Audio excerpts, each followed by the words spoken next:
Bonsoir et bienvenue en ce mercredi 24 mars 2021. Et nous en sommes arrivés ce soir à la méditation numéro 369 et plus particulièrement à la méditation numéro 83 dans le livre de l'Apocalypse que nous méditons depuis le 1er janvier de cette année. Avant de poursuivre notre méditation quotidienne, eh bien prions. Père, dans le nom de Jésus, bien-aimé Saint-Esprit, oh, nous venons encore à toi ce soir, en toute humilité.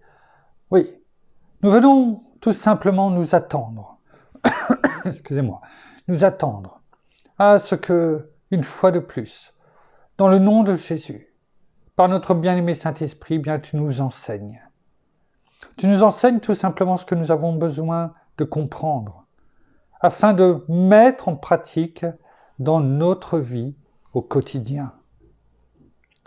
Tout ce qui sort de ta bouche, non seulement nous nourrit, mais est également toujours fait pour notre bien.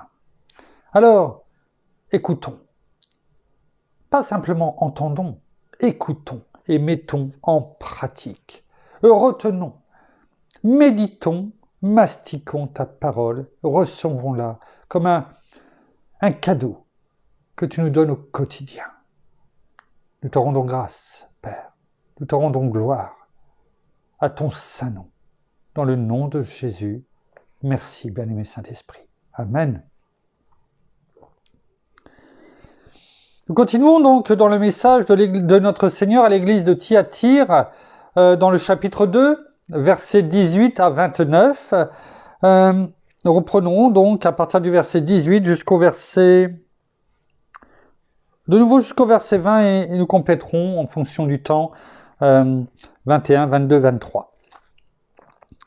Écrit à l'ange de l'église de Thyatire. Voici ce que dit le Fils de Dieu, celui qui a les yeux comme une flamme de feu et dont les pieds sont semblables à du bronze. Je connais tes œuvres, ton amour, ta foi, ton service, ta persévérance et tes dernières œuvres plus nombreuses que les premières. Mais ce que j'ai contre toi, c'est que tu laisses la femme Jézabel, qui se dit prophétesse, enseigner et séduire mes serviteurs pour qu'ils se livrent à l'inconduite et qu'ils mangent des viandes sacrifiées aux idoles. Alors on va s'arrêter là, non pas pour parler de tout ce que nous avons dit dans les précédentes méditations, mais avant de rentrer de plein pied dans les versets suivants et de voir ce que notre Seigneur déclare et proclame. Pour terminer ce verset 20, pratiquement, eh bien, regardons dans d'autres versions ce que la parole nous dit. C'est intéressant, vous allez voir. Et quelque part, cela va être un bon complément ou un bon résumé un petit peu de tout ce que nous avons pu dire. Dans la Bible, dans la Nouvelle Français courant, regardons ce qui est écrit. Mais j'ai un reproche à te faire. Vous voyez, un grief, un reproche. Tu tolères. On avait vu dans la version colombe, c'est tu laisses. Là, c'est tu tolères. Ça veut dire, quand on tolère quelqu'un, ça veut dire qu'on sait que la personne ne fait pas forcément des choses bonnes, qu'on sait qu'on devrait la renvoyer quelque part, mais on la tolère. C'est déjà arrivé. Chacun d'entre nous, j'en suis sûr, de ne pas avoir envie de passer du temps avec un tel ou un tel, et finalement, pour différentes raisons, peut-être pour les autres, on tolère cette personne. Et bien souvent, comment ça se termine ? Cette personne, fait des esclandres. En tout cas, ça ne se passe pas forcément bien avant. Et puis finalement, on finit par dire après, voilà, je l'ai toléré, mais si j'avais su. C'est, en le disant avec vous, c'est cela. Ça me fait penser à cela. Donc attention quand on tolère quelque chose ou quelqu'un, parce que la parole nous dit, c'est pas forcément bon. Tu tolères Jézabel, cette femme qui prétend parler de la part de Dieu.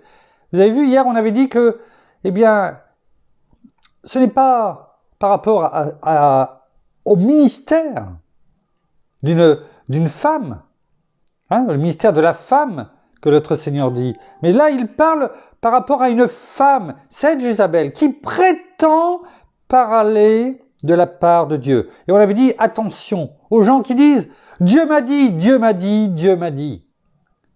Attention, je ne dis pas que ça n'arrive jamais. Je dis simplement attention. Parce que la parole nous dit, que ce soit une femme ou un homme, hein, rappelons-nous, l'esprit de Jézabel peut toucher aussi bien un homme que une femme. Là, c'est une femme en l'occurrence, mais c'est intéressant de le noter, qui prétend parler de la part de Dieu. Attention à tous ces faux prophètes. Elle égare mes serviteurs. On avait vu, c'était séduire. Et là, vous avez vu, elle égare mes serviteurs en les incitant à se livrer à quoi? À la débauche et à manger des viandes, de la viande provenant de sacrifices offerts aux idoles. Dans une autre version, il est écrit en parole de vie, « Mais j'ai un reproche à te faire. Tu laisses agir. Tu laisses agir, tu la laisses faire, tu la laisses prendre la main. Tu la laisses aller au-devant de la scène. Et donc, tous les regards braqués sur elle. C'est ça. Tu laisses agir, Jézabel. Cette femme dit qu'elle parle de la part de Dieu. C'est de l'impératif. Du présent continu. Pourquoi est-ce du présent continu? Rappelons-nous, le message à l'église de Thyatire va de l'an 500 de l'an 500 à aujourd'hui. Pour chacun d'entre nous, mais en particulier pour l'église de la papauté, l'église de la fausse prophétesse. C'est la parole qui le dit. L'église de la fausse prophétesse. Chacun en tirera ses conclusions. Mais elle trompe mes serviteurs. Et elle apprend à abandonner le vrai Dieu. Le vrai Dieu. Et à manger les animaux offerts en sacrifice au faux Dieu. Vous avez vu cette contradiction, cette opposition de style entre le vrai Dieu et les faux dieux et aux faux dieux. Le vrai Dieu au singulier et au pluriel faux Dieu. C'est intéressant, n'est-ce pas? Donc abandonnons toute idole, quelle qu'elle soit, bien entendu, pas que les statues, mais toute chose qui est contraire à la parole. On va y revenir. Dans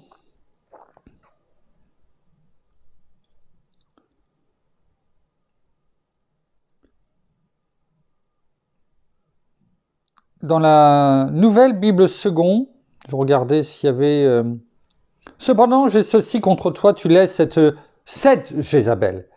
Et il n'a même pas parlé de cette femme. Vous avez vu? C'est comme si, dans la Nouvelle Bible seconde, eh bien, notre Seigneur disait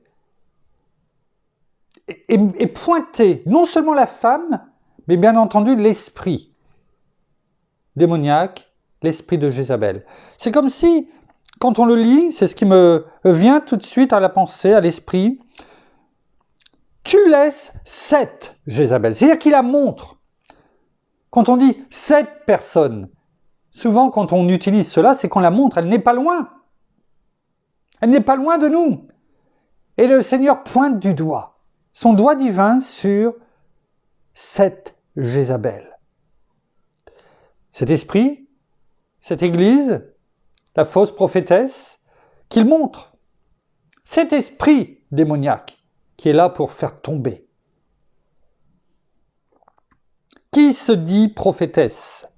Égarer mes esclaves, c'est-à-dire, alors pas dans le sens esclave du monde, mais esclaves de Christ. Mes esclaves, c'est-à-dire ceux qui me servent, ceux qui me suivent en tant que disciple, rabbi que j'étais. En leur enseignant à se prostituer. Hein? Dans la version Colombe, c'était écrit à l'inconduite. Et on sait très bien le mot, on ne va pas le reprendre, ou peut-être vite fait, mais voilà, c'est la débauche, c'est la prostitution, etc. C'est le même mot grec. Et là, la parole le dit. En leur enseignant à se prostituer. C'est pas simplement à se prostituer, ça veut dire, quand on enseigne quelque chose à quelqu'un, c'est que la personne ne le sait pas et elle apprend. Et là, c'est le cas. En leur enseignant à se prostituer. Rappelez-vous, on a dit que c'était le même message que, quelque part, que pour les Nicolaïtes. Et on avait parlé d'une certaine secte. En leur enseignant à se prostituer. C'est tout à fait ça. Des personnes qui ne savaient pas, qui croyaient, bien sûr, que ça... Non, ce n'est pas... Mais on leur a fait croire que c'est Dieu qui disait que c'était bon. Qu'il fallait se donner comme lui s'est donné. En leur enseignant à se prostituer. Et là, ce n'est pas simplement en parole, c'est en acte. Le mot grec est clair. Et à manger des viandes sacrifiées aux idoles. Enfin, une dernière version qui regroupe un petit peu toutes celles-ci. Mais j'ai un reproche, c'est là en français courant, mais j'ai un reproche à te faire. Tu tolères Jézabel, cette femme qui prétend parler de la part de Dieu. Elle égare mes serviteurs en les incitant à se livrer à l'immoralité et à manger de la viande provenant de sacrifices offerts aux idoles. C'était bon de voir toutes ces versions en résumé de tout ce que nous avons pu dire sur ce verset 20.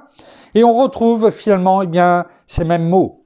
Du mot séduire qui vient du grec planao, qui veut dire égarer, c'est ce qu'on a vu. Amener à s'égarer, ça veut dire quand on est conduit par une personne, conduire hors du droit chemin, errer. Parce que on ne sait plus, comme certains disent dans le monde, à quel saint se vouer. Il n'y a pas à se vouer à un saint, mais à un Dieu. Le vrai Dieu, comme on a pu l'entendre. Mais aussi métaphoriquement, décidément, ça veut dire conduire hors de la vérité, hors de la parole de la vérité. Car la parole est esprit et vérité. Notre Seigneur est la vérité. Mener dans l'erreur, tromper, être conduit, pécher. C'est ça que ça veut dire. Planao, pour séduire.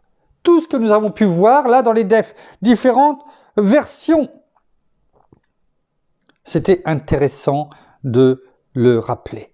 Qui se livre bien sûr à l'inconduite, à la prostitution, à l'égarement, vient du nom féminin grec pornia, qui veut dire adultère, fornication, souillure, de l'idolâtrie. Dans toute sa splendeur, dans tous les niveaux. L'idolâtrie, bien sûr, à l'époque, c'était assez clair. Beaucoup de statues, beaucoup de dieux et d'offrandes à toutes sortes de dieux, au dieu de Balaam, au sens large, et il y en avait une multitude, mais aussi aujourd'hui, avec toutes les passions. Tout ce qui passe avant Dieu est une idolâtrie. Et il y en a des choses dans ce monde aujourd'hui. Et bien entendu, dans l'église de la papauté, n'en parlons pas. C'est finalement, un résumé, ou en tout cas un package complet.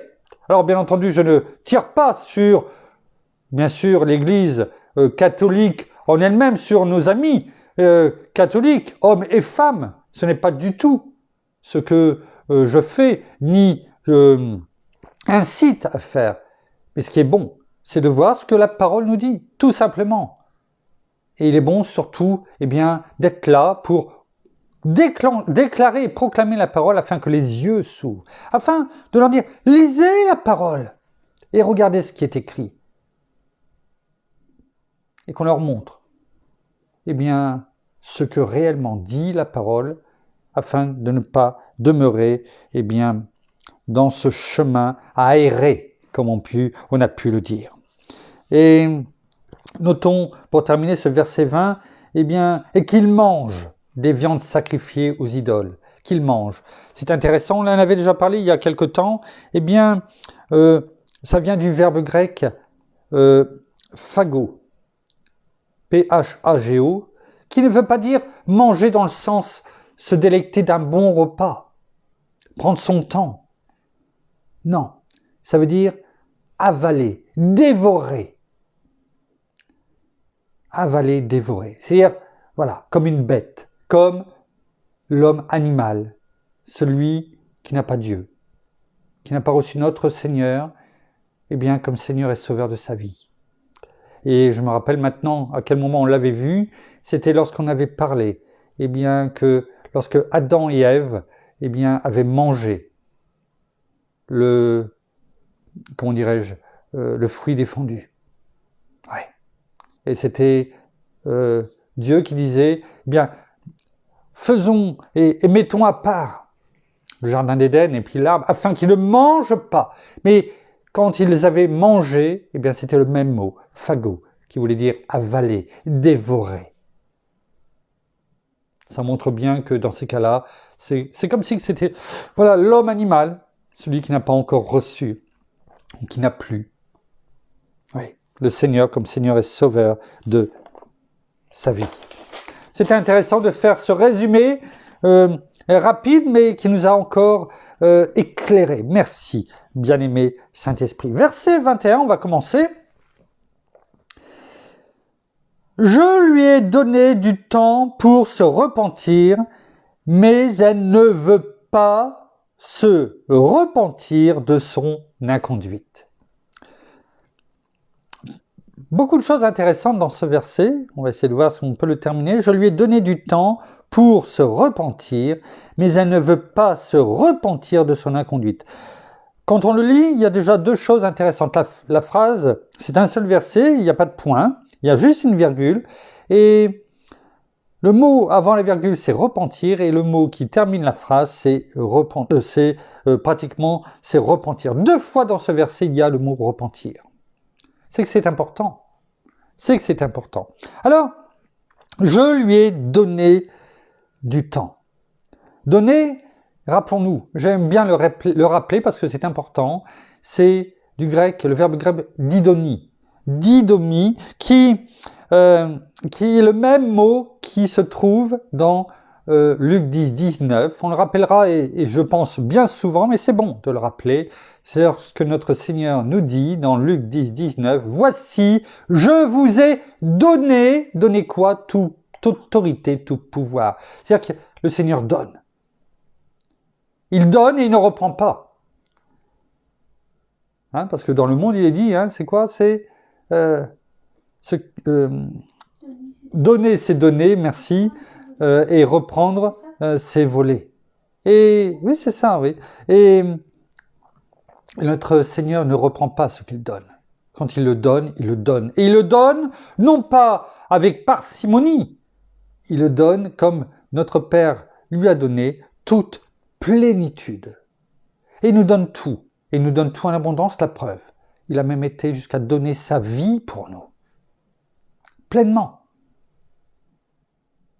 Donc quand il donne, il donne. Et c'est pourquoi il est bon, et je le rappellerai souvent, ce verbe grec didomi. Donc je lui ai donné à cette femme, à cette église, à nous, à chacun d'entre nous qui sommes égarés, mais à cette femme prophétesse. Il lui a donné, notre Seigneur lui a donné quoi? Du temps. Là, c'est vraiment le verbe grec chronos, hein, le temps, qui a donné chronomètre, notamment. Donc, on ne va pas s'étaler, je dirais, dessus, pour se repentir. Je crois qu'on a pu déjà le voir, le mot repentir, c'est vient du verbe grec métanoéo. Oui, on l'a déjà vu, métanoéo, qui veut dire pour se repentir, c'est-à-dire pour changer son esprit. Son esprit, hein, sa façon d'être, comment dirais-je, sa conduite. Bien sûr, en mieux. La changer en mieux. Changer radicalement, en fait, tout comme quand on se on donne notre cœur, notre vie à notre Seigneur, c'est faire un virage à 180 degrés. C'est ce que dit notre Seigneur. Je lui ai donné du temps pour se repentir. C'est ça que ça veut dire. Mais elle ne veut pas se repentir de son inconduite. Mais elle ne veut pas. Mais elle ne veut pas. Le pas ici en grec, c'est, on l'a vu aussi, c'est, alors je ne sais pas comment ça se prononce en grec, ou, en tout cas ça s'écrit ou, O-U en grec, mais a priori ça se prononce de O, alors celui qui connaît le grec, et moi j'en ai pas fait, donc je fais ce que je peux, dans les prononciations, eh bien en tout cas c'est ou O, avec deux O. En tout cas, ce qui est important, c'est que là, quand on le lit en français, ça ne reflète pas la réalité de ce que veut nous dire la version grecque, la version originale, et ce que veut dire notre Seigneur. Mais elle ne veut pas, c'est qu'elle l'a refusé catégoriquement. C'est un refus absolu. Un refus absolu. Je ne le ferai jamais. Je ne me repentirai jamais. Un refus catégorique et absolu. Le négatif absolu. Vous voyez, c'est pourquoi le pas, il est bon de prendre le temps, quelquefois, de bien regarder, même un petit mot de 3 lettres. Parce que le verset ne veut plus du tout dire, la pensée originelle ne veut plus du tout dire la même chose dans la phrase. On comprend mieux.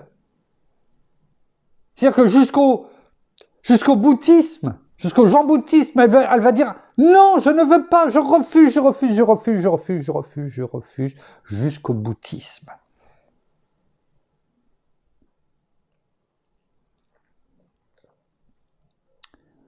Mais elle ne veut pas se repentir, c'est-à-dire changer sa façon d'être, changer son état d'esprit, et quelque part, après avoir pris le temps de voir qui était Jézabel, sa vie, et son esprit toujours vivace aujourd'hui, on a pu le voir avec tout ce que nous avons pu lire de John Ramirez, et lui, il le connaît bien. Eh bien, quelque part, cela résonne d'autant plus, et on comprend encore plus, eh bien, le fait qu'elle n'ait pas voulu changer de conduite, qu'elle n'ait pas voulu changer, eh bien, sa façon d'être, parce que, eh bien, c'est, je crois, John Ramirez qui disait que la soi-disant épouse du diable. Ouais.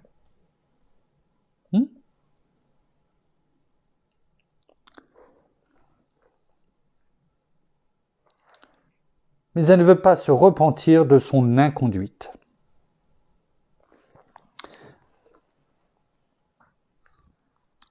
Dans ce verset, outre le pas qui nous permet de voir un petit peu sa façon d'être, on s'aperçoit quand même, et on va terminer sur ça ce soir, que Dieu est gracieux. Que Dieu est gracieux. Pourquoi ? Parce qu'il donne du temps. Je lui ai donné du temps pour se repentir. Et on avait dit tout à l'heure, eh bien, dans ce verset, repentir vient 2 fois. En 3 lignes.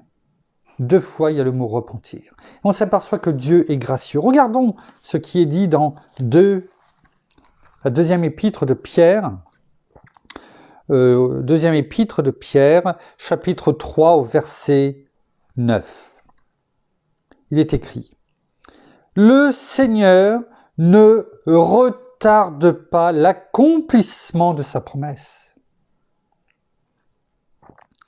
comme quelques-uns le pensent. Oui, mais si ton Dieu existe, depuis le temps qu'il dit qu'il doit revenir, il reviendrait. Et malheureusement, il y a même beaucoup de chrétiens qui ont abandonné Dieu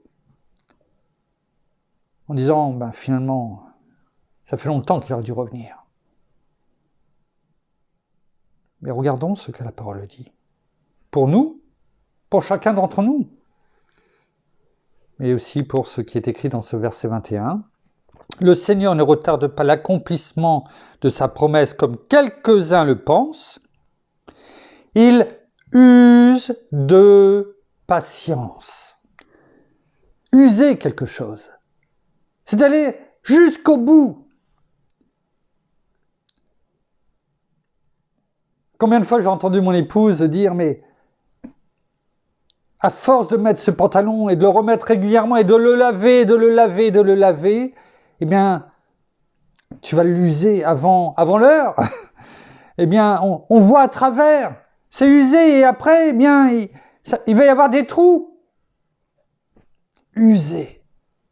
Ou alors, c'est aussi dans le sens de pousser à bout quelqu'un et de l'amener jusqu'au dernier retranchement et que la personne craque parce qu'elle est usée. Elle tombe, elle n'en peut plus. C'est-à-dire arriver à la fin, au bout du bout. C'est ça, user. User de patience. Est-ce que c'est un pléonasme? Pas de Dieu, pas de la parole. Déjà quelqu'un qui est patient. C'est-à-dire qu'il va résister à tellement de choses avant, eh bien, soit de se mettre en colère ou d'intervenir. Mais là, c'est user de patience. C'est de rajouter encore à la patience. Et pas qu'un peu. Oui, c'est de la patience, mon épouse dit, c'est de la patience, plus. Oui, c'est important. Parce qu'il l'a pour nous, mais il l'a eu aussi pour cette femme.